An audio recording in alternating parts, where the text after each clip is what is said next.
Hello everyone, welcome to my YouTube channel. आप लोग कैसे और आप लोगों की पढ़ाई कैसे चल रही है? तो आई होप आप लोगों की पढ़ाई भी ठीक चल रहा होगा। और आज की इस वीडियो में बात करेंगे कम बैक एसएससी 2026 के बारे में। और मैंने एक साल अपना एसएससी में इस तरीके से मतलब वेस्ट कर दिया कि मुझे कुछ पता ही नहीं चला।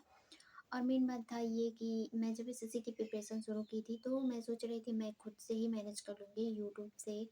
मैं खुद से ही मतलब यूट्यूब पे बहुत सारा कंटेंट पड़ा रहता है तो मैं वहाँ से मैनेज कर लूँगी। लेकिन जो मैं मिस्टेक की ना वो अगर आप लोग बिगिनर हैं तो वो मिस्टेक मत कीजिएगा, क्योंकि आपको वो मिस्टेक करेंगे तो आप लोगों का टाइम बस ख़राब जाएगा और रिजल्ट कुछ भी नहीं मिलेगा। रिजल्ट मिलता है लेकिन उतना अच्छे से नहीं मिलता है, ये भी नहीं है। अगर आप लोग पढ़ोगे तो वो बेकार नहीं जाता है पढ़ा हुआ, ज़रूर आपको याद आता है। और अगर आप एक बार हल्का पढ़ लेंगे तो बाद में जब पढ़ेंगे तो वो अच्छे से आ जाएगा, मतलब बेकार नहीं जाता है। लेकिन ये है कि एक वे में चीज़ें नहीं हो पाती हैं।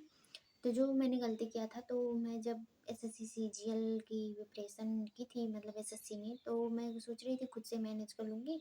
ये चैप्टर देख लेती हूँ, वो चैप्टर देख लेती हूँ, जिसका मतलब वेटेज ज़्यादा है वो देख लेती हूँ, बस इसी तरीके से तो मैं पेपर दे दूँगी। तो ये सब बातें मेरे दिमाग में चल रही थी। तो मैंने जब शुरू किया था प्रिपरेशन तो मैं यूट्यूब से पढ़ती थी, तो कभी मतलब उस सर का वीडियो अच्छा आ गया तो उनको देख लिया, तो कभी उस सर का वीडियो आ गया सामने तो उनको देख लिया। एसएससी के मोस्ट इम्पॉर्टेंट सवाल तो ऐसे ही मतलब बहुत सारे फ्यूचर आते हैं ना यूट्यूब पे। आपको लगेगा कि मुझे ये भी देखना चाहिए, मुझे ये भी देखना चाहिए, मुझे ये भी देखना चाहिए, बहुत सारे डिस्ट्रैक्शन होते हैं। तो 1 साल मैंने वही किया, 1 साल बस मैंने ओनली वही किया। कभी तो मैं आदित्य रंजन सर से पढ़ लेती थी, तो कभी गगन प्रसाद सर से, तो कभी राकेश सर से। तो ऐसे-ऐसे मतलब जितने भी टीचर थे, अगर कोई न्यू भी टीचर मिलता है, मतलब जिन लोगों को मुझे नाम नहीं याद है इस समय, उन लोगों का भी मैं देख लेती थी। तो हुआ ये कि मतलब उन लोगों से मतलब जो मैं पढ़ी थी वो आता है और बेसिक भी थोड़ा-सा मजबूत हुआ। मतलब ये नहीं है कि आप 1 साल पढ़े तो कुछ भी नहीं होगा। नहीं, मुझे मतलब बहुत सारी चीज़ें आई भी, लेकिन उस वजह से नहीं आई जिस वजह से मुझे आना चाहिए था। और इसमें एक रीज़न ये था कि मैंने कोई सिलेबस नहीं परचेज़ किया था। मैं सोच रही थी कि मैं खुद ही कर लूँगी, लेकिन जब नहीं कर पाई तो ऑल ऑफ मुझे एक बैच लेना पड़ा। तो मैं सोची कि नहीं, तो मैं जब एसएससी का एग्ज़ाम दी थी तो मुझे मतलब टाइम मैनेजमेंट भी नहीं हुआ और कहाँ से क्वेश्चन आए मुझे कुछ पता भी नहीं चला। इतनी जल्दी में टाइम बीत गया ना कि मैं तो देख ही नहीं पाई किस चैप्टर से कितना सवाल आया था। और मैं उसी में करते रह गई, मतलब मैं 3 सेक्शन अटेम्प्ट की तो मेरा टाइम ही बचा 15 मिनट।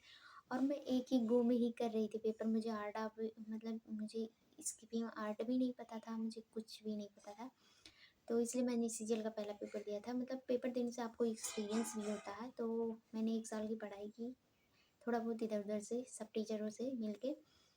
और मैंने रीजनिंग भी की थी।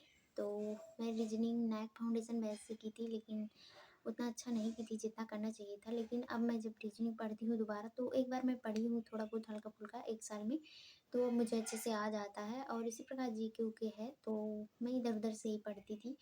सच बात ये है कि मैंने कभी एक टीचर पे मैं टिकी नहीं 1 साल में, तो सच बात यही है। और आप लोगों के साथ भी ऐसा होता होगा कि आज इस टीचर से पढ़ ले तो कल उस टीचर से पढ़ ले, तो ये बिल्कुल मत कीजिए। अगर आप ये कर रहे हैं तो टाइम वेस्ट है, क्योंकि मैंने 1 साल करके देख लिया है इसको।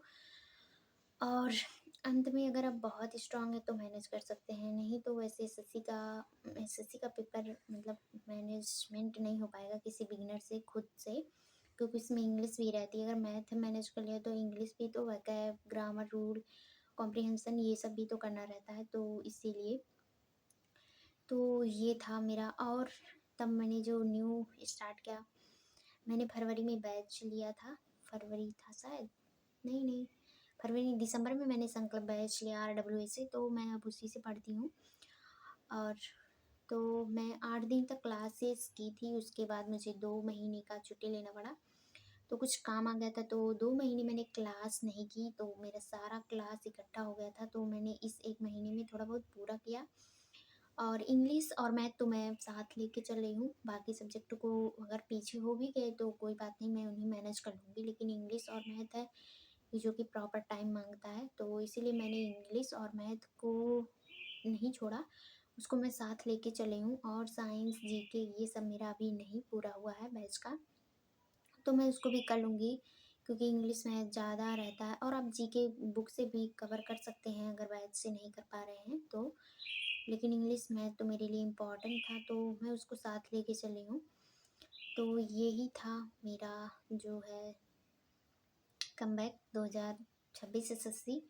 और इसमें भी मैं एसएससी का फॉर्म भी भरूँगी और सिलेक्शन पोस्ट का फॉर्म मैंने फिल कर दिया है, लेकिन मेरा मन नहीं था फिल करने का, लेकिन कर दिया है देखो, क्योंकि एग्ज़ाम देने से एक्सपीरियंस होता है। मुझे तो अभी अच्छे से मतलब ये भी नहीं आता कि आर्ट ऑफ स्किपिंग आर्ट भी नहीं आती है और सब चीज़ें कुछ-कुछ मिस्टेक हो रही है, क्योंकि मैंने अभी पहला ही एग्ज़ाम दिया है। तो पहले एग्ज़ाम में किसको कितना भी एक्सपीरियंस हो जाए, ज़्यादा नहीं होता एक्सपीरियंस, धीरे-धीरे ही होता है। कोई 10-10 पेपर देने के बाद भी एक्सपीरियंस हो जाते हैं सब लोगों को। तो मेरा तो अभी फर्स्ट टाइम था एसएससी का, तो इसलिए मुझे अब एसएससी देना है। और मेरी सिलेबस की बात करें तो सिलेबस मैथ और इंग्लिश का कंप्लीट है, रीजनिंग भी साथ में चल रहा है। बात करते हैं प्रैक्टिस की, तो अभी मैं सिलेबस कवर कर रही हूँ तो प्रैक्टिस मेरा मिस मिस हो जाता है, प्रैक्टिस मैं नहीं कर पाती हूँ। मुझे ये लगा रहता है कि मैं चैप्टर को पूरा करूँ, लेकिन मैं जानती हूँ कि ये बहुत बड़ा मिस्टेक है, क्योंकि अगर आप सिलेबस को पूरा करें तो उसके साथ-साथ आपको आपको चैप्टर का, अगर आपका एक चैप्टर जैसे परसेंटेज का आपका पूरा हो गया वीडियो के माध्यम से या लेक्चर के माध्यम से या आपके पेड बैच के माध्यम से, तो आप परसेंटेज का मतलब आपको सवाल भी लगाने हैं कि हमसे कितना बन रहा है, कितना नहीं बन रहा है। लेकिन मैंने ट्राई किया था तो कुछ क्वेश्चन बन रहे थे, लेकिन कुछ क्वेश्चन नहीं बन रहे थे। तो मैं सोची आगे वाला क्लास देखती हूँ, छोड़ती हूँ इसको। लेकिन ये मेरी बहुत बड़ी मिस्टेक है और शायद ये मुझे बाद में भारी भी पड़े। लेकिन कोई बात नहीं, मैं ज़्यादा नहीं करती तो 10 से 15 क्वेश्चन 20 क्वेश्चन तो उस चैप्टर के कर ही लेती हूँ, और जो ज़्यादा कठिन रहता है बस वहीं से मैं सोचती हूँ छोड़ो जाने दो, इसमें बहुत टाइम लगेगा, तब तक मैं आगे का क्लास देख लेती हूँ। तो इस तरीके से करती हूँ। लेकिन ये गलत है जो मैं कर रही हूँ। मैं क्या बता रही हूँ, मैं अपना रियलिटी ही तो बता रही हूँ। जो आप लोगों के साथ भी ऐसा ही होता होगा कि मतलब वीडियो से तो क्लास कर लिया, लेकिन खुद से प्रैक्टिस करने का मन ही नहीं करता और यहीं पे मिस्टेक होती है। जब तक खुद से प्रैक्टिस नहीं होगा तब तक हमसे सवाल बनेंगे नहीं। और देखने में टीचर को तो देखने में उन लोगों का, टीचर लोगों का सवाल जल्दी बन जाता है, तो हम लोग सोचते हैं हम लोगों से भी ऐसा बन जाएगा, लेकिन जब कलम पकड़ते हैं तो नहीं बन पाते हैं। तो ये सारी मिस्टेक होती हैं। अगर आप लोग बिगिनर हैं तो मैं यही सजेस्ट करूँगी कि खुद से एफर्ट मत डालिए, खुद से एफर्ट इतना ही डालिए कि मतलब अच्छे से आप लोग पढ़ाई कर सकें। खुद से एफर्ट का मतलब है कि आप लोग नहीं मैनेज कर पाएँगे। अगर मैनेज कर ले पा रहे हैं तो अच्छी बात है, नहीं तो आप किसी भी टीचर का हेल्प ले लीजिए पेड कोड के पेड कोर्स के माध्यम से। और नहीं तो अगर आप मैनेज कर पा रहे हैं तो कर लीजिए। तो यही था मेरा कमबैक 2026। और इस समय मैं मतलब स्टडी भी कर रही हूँ और अभी तो सिलेबस ही कंप्लीट कर रही हूँ, लेकिन आगे मुझे सीजीएल भी देना है, सीएचएसएल भी। तो मतलब मेरा 70% तो मेरा सिलेबस कंप्लीट हो गया है, बस 30% बाकी है, तो उसको भी मैं जल्दी से कर लूँगी कंप्लीट। फिर एसएससी का प्रिपरेशन, रिवीजन यही सब रह जाएगा देने के लिए। तो अभी मैं मैथ में प्रोबेबिलिटी कर रही थी तो मुझे नहीं आ रहा था समझ में बिल्कुल भी नहीं, क्योंकि 10 के बाद मैंने 5 साल बाद मैं पढ़ रही हूँ ये मैथ। उसके बाद बीए किया, उसके बाद पोस्ट ग्रेजुएशन, तो कहाँ टाइम मिलता है इसके बीच में। मैथ तो आती नहीं है इन सब चीज़ों में। तो फिर भी कितना भी लेट हुआ तो मतलब बेसिक थोड़ा बहुत था सही, तो इसीलिए मैनेज हो जाता है इंग्लिश और मैथ भी। तो मैनेज हो रहा है, देखो क्या होता है और क्या होता है नहीं। एकदम फिक्स है कि मुझे सीरियल देना है तो देना है, अब देखो क्या ही होता है। रिजल्ट तो हम लोगों के हाथ में ही नहीं होता, बस हम लोगों को पढ़ना रहता है, अपना काम हम लोग करें, रिजल्ट अपना काम करेगा, तो यही है।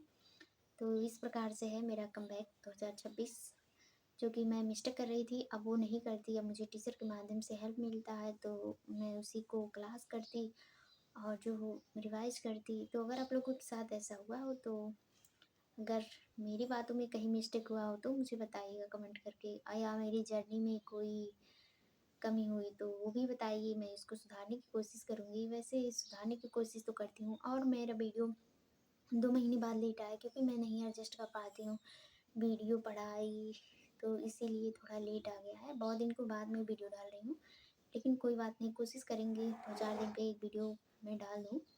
ठीक है, थैंक यू। अगर आप लोगों को कोई भी प्रॉब्लम हो या आप लोगों को कोई भी डाउट हो तो आप लोग मुझे कमेंट बॉक्स में बताइए, अगर मुझे उस बारे में जानकारी हो तो मैं आप लोगों को ज़रूर बताऊँगी। तो मिलते हैं किसी अगले वीडियो में। तो thank you for watching this video.